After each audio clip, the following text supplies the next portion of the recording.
Joining me now is Sky News contributor Kosha Gator. Kosha, let's start in London, where the UK Telegraph reports Mayor Sadiq Khan's office allegedly tried to silence scientists who questioned the effectiveness of his Ultra Low Emission Zone policy.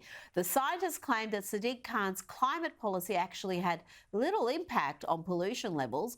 Next week, this controversial ULEZ zone, where motorists must pay a daily fee if their vehicle doesn't meet emission standards, it's going to get expanded, and it's a policy, Kosha, that is hugely unpopular. We're hearing about more than 300 cameras installed for the scheme being vandalised or stolen, according to the BBC. This policy seems very regressive to me. It's going to punish those who can least afford it. Mm-hmm. And I think evidence is sort of an old-fashioned, quaint idea now. Who needs evidence when you can just steamroll things through?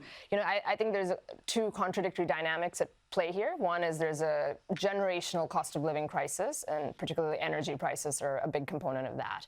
And in the middle of that, you have this relentless pursuit of government intervention in the name of climate change. So it's not just about saving the planet or conserving resources, which most people in principle can get behind, but it's about government intervention in it, to the point that it trickles down to those very people, as you mentioned, that are being hurt. You're going to see that pressure cooker environment snap from time to time. And I think, the vandalism, while nobody can condone it, of the cameras, it's an obvious sort of manifestation of why that's happening. And I think we'll just see more of that because people aren't going to stand by.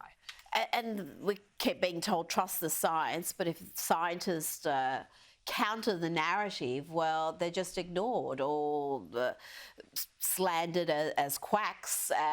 It seems to be a very bizarre version of science where you actually pretend it's all settled, there's no argument, there's no disputing of the evidence or the testing of the evidence. Staying with the London Mayor, Sadiq Khan's office is also under fire for what looks like blatant racism. Khan's website features a picture of a young white family with a note that they don't represent real Londoners. Mr. Khan is saying now that the caption was added by a staff member in error and does not reflect his view or the view of the Greater London Authority. I mean, I don't know how this happens. And can you imagine the reaction if it was a black family and there was a caption someone in the office had put that, that these people don't represent real Londoners?